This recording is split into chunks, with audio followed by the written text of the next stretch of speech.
Hello everyone, welcome to Inconvenient Truths. I'm your host, Jennifer Zeng. This week, two incidents shocked the overseas Chinese communities a lot.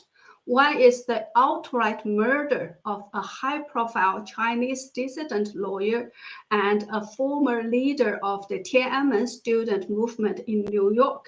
Another is that the U.S. Justice Department suddenly charged 5 CCP spies in the US and revealed 3 cases about how rampant the CCP spies are in the US. I'm pretty much sure that similar spies and operations also exist in other countries. And I exclusively found some connections between the murdered lawyer and the two CCP spies who were just charged. So today I will talk about these issues. Again, a Shen Yun video first. Experience China before communism. The life-changing performance. Shen Yun. Buy tickets on shenyun.com.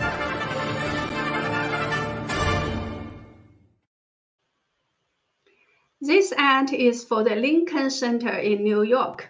There will be a few more shows there until March 20th. Tickets are on sale now. If you live in New York and haven't watched it yet, this is your last chance this year to see it. If you don't live in New York, don't worry. Type in the address on the screen, that is shenyun.show/Jennifer-Zeng, and you can find the show schedules in your city. Shen Yun has 7 equally large companies that are touring the world now. If you buy from this link, you can save the handling fee. How do you like this photo? Shen Yun's male dancers are so strong and athletic, and their skills will definitely amaze you. Well, before I go to our main topic today, a very important amendment to make to my last show about the 3 reasons why the CCP has to stick to its zero tolerance policy. Actually, there is a very important 4th reason as well, but I didn't talk about it. Why? Because if I talk about it, I need to use a sensitive word that could be immediately caught by YouTube.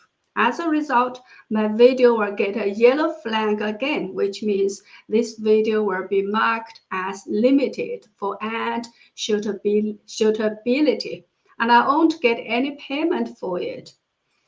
But you know what? Although I didn't talk about it and didn't use that sensitive word, my video still got a yellow flag. You can see from here that half of my recent shows were limited. But today I will make it up. And despite the censorship, actually, one viewer wrote to me and suggested that instead of using that sensitive word starting with the letter V, I can use CCP virus preventative medicine to get around it. So let's try our luck here to see if this video will be marked as limited again. Anyway, the 4th and very important reason for the CCP to stick to its hysteric zero tolerance policy is because none of the CCP's preventative medicine works. So, according to the CCP's official numbers, up to yesterday, that is March 16th, more than 3.2 billion CCP virus preventative shots have been put into people's arms in China. 3.2 billion for 1.4 billion people. So on average, everyone has got more than 2 shots. In terms of how many people have been fully covered by it, the official figure is by the end of February this year, 87% of Chinese people have been fully covered. So the coverage is really high, right? With such a high degree of coverage, the CCP still does not ease its control at all. So this shows that the CCP has no confidence in its various preventative medicine at all, right? One audience member sent me an email and said that he has talked to many friends and doctors in China, and it is the case that the CCP's Sinovac, etc., doesn't work. So they are doing a huge cover-up because that would be extremely bad for the CCP's image in the world and the stability of Xi Jinping's rule. So this is the fourth reason why the CCP has to stick to its zero-case policy.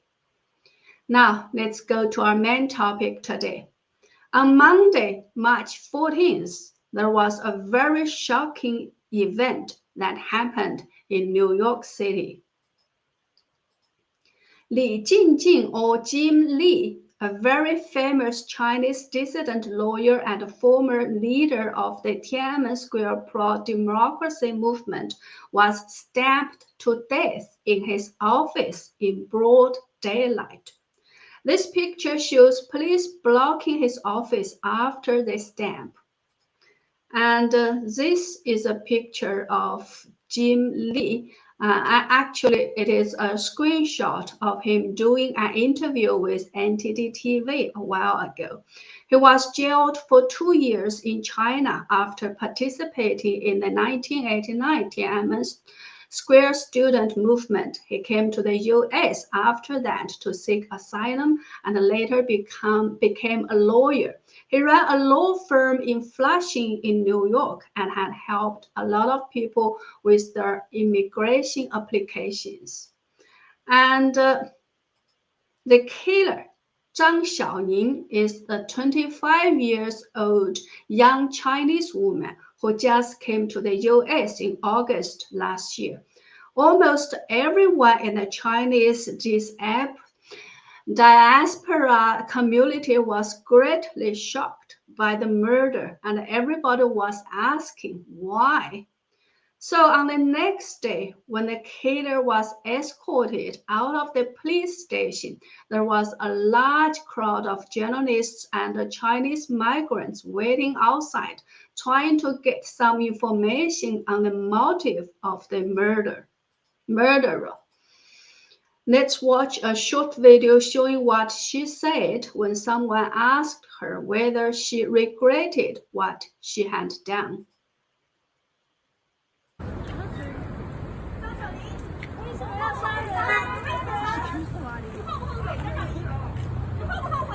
最后悔的就是你们这些叛徒，你们身为中国人是要反共，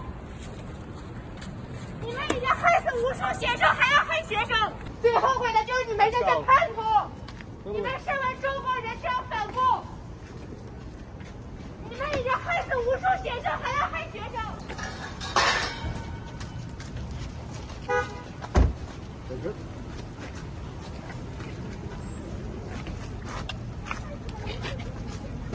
All right, folks, please, back up, back up, back up, back up, back up, back up.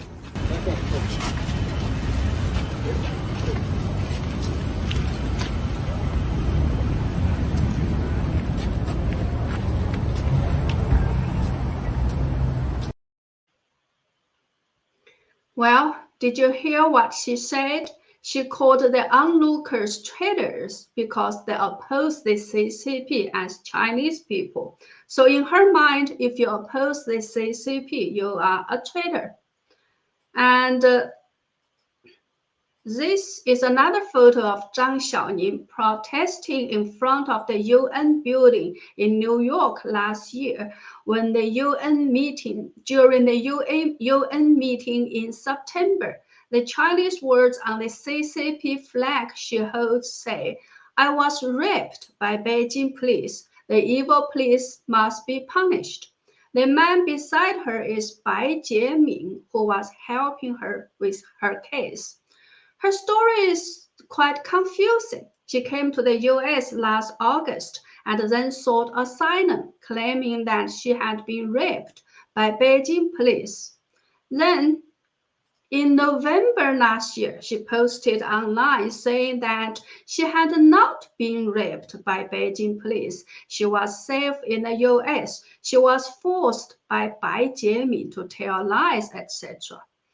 But she then flipped her stance again and apologized to Bai Jiemin, saying she was pressured, and that was why she denied that she was raped by Beijing police. After she murdered Jim Lee, Bai Jiemin told the Chinese language entity TV that Zhang Xiaoning was approached by officials from the Chinese consulate in New York. Obviously, the Chinese officials pressured her and also threatened her with the safety of her family in China. It was not known exactly when the Chinese officials talked to Zhang Xiaoning and pressured her, or whether Zhang changed her stance because of the talk. Anyway, after Zhang Xiaoning's refugee application was denied by the US Immigration Department, she approached Jim Lee and asked him to help her sue her previous lawyer, who failed to get her refugee status. Jim Lee refused, and she made quite a scene in his office. After that, Jim Lee told the reception in the office building not to allow her in. Then, on March 14th, Zhang bought a cake and took it to Jim Lee's office, saying that she came to apologize for what she did last time. After learning that she came to apologize with a big cake, Jim Lee agreed to let her in. As soon as she entered Lee's office, she immediately locked the door from inside, and then somebody outside the office heard Jim Lee say, "She cut my carotid artery." That was the last sentence Jim Lee ever said. When people outside the office realized something had gone terribly wrong and broke in the office, they found Jim Lee's carotid arteries at both the left and the right sides of his neck were cut open, and he was also stabbed right at the heart. So every strike of Zhang Xiaoning was fatal, very professional, and very cold blood. He wasted no strikes at all. After people in the building called 911, Zhang Xiaoning was very composed. She didn't try to escape. Instead, she calmly went to the restroom to wash her hands. And after she came back to the office, she spat on Jim Lee's body on the ground. So, because Zhang killed Lee in such a professional, cool-headed, and cold-blooded way, people started to wonder whether she had received professional training before. Another suspicious thing about her is that in August last year, because of the pandemic issue, it was very difficult for ordinary Chinese people to leave China at all. Many of them even got their passports taken away by authorities. So how was she able to get out? After Jim Lee was stabbed to death, this Chinese Twitter user, who has a CCP flag beside his username, was celebrating his death. When forwarding the video of Zhang Xiaoning being taken away by police, he called Zhang a hero and said she had eliminated a harmful element for the people. And in this tweet, he said Zhang was enforcing justice on behalf of heaven. Jim Lee deserved to die, and none of those pro-democracy elements are innocent. And in this tweet, he commented on someone else's tweet about how Zhang Xiaoning could have a mental disease, and said something to the effect of, "Wow, how wonderful. For someone who has a mental disease, she cannot be held accountable for the murder, right? Jim Lee, you cannot weep in your grave. And in this tweet, he said that after Zhang got rid of this bad guy, the next target should be Jim Zhang's boss, Wang Juntao. Well, Wang Juntao is also a very famous Chinese dissident living in the US. This is a screenshot of him doing an interview actually with myself back in 2011. I was a reporter with the Chinese language channel NTD-TV then. So the above is what we know about this murder case for now. Is it a political murder or an outright assassination planned and operated by the CCP on US soil, or is it just a personal tragedy? We have no idea now. Hopefully, law enforcement will find out for us. Actually, yesterday, that is 2 days after Jim Lee's death, the US Department of Justice announced that it had charged 5 individuals with stalking, harassing, and spying on US citizen residents on behalf of the CCP's secret police. The details revealed by the Eastern District Court of New York was shocking. All of the 5 individuals legally perpetrated transnational repression schemes to target US residents whose political views and actions are disfavored by the PRC government, such as advocating for democracy in the PRC. The complaint lists 5 different cases in which the CCP spies or agents sought to interfere with US federal elections, planned to destroy the artwork. Actually, the CCP virus sculpture in California planted surveillance equipment in the artist's workplace and car to spy on him from China, etc. In order to damage the reputation of a victim, the CCP told one of the 5 individuals, whatever price is fine, as long as you can do it. If the spy cannot find any scandals, he can just create some, go find a girl, or see how he goes for prostitution, take some pictures, something of that nature, or beat him until he cannot run for election, or create a car incident until he's completely wrecked. These are all written in the complaint. Another case involves the burning of the CCP virus statue in July last year. I'm very proud to say that I broke that story in English much earlier than other English media outlets. Actually,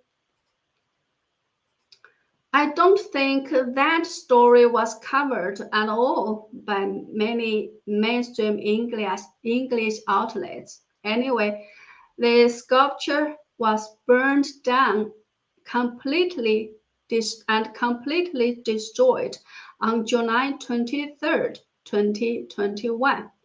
So according to the complaint, 3 men were involved in damaging the CCP virus sculpture.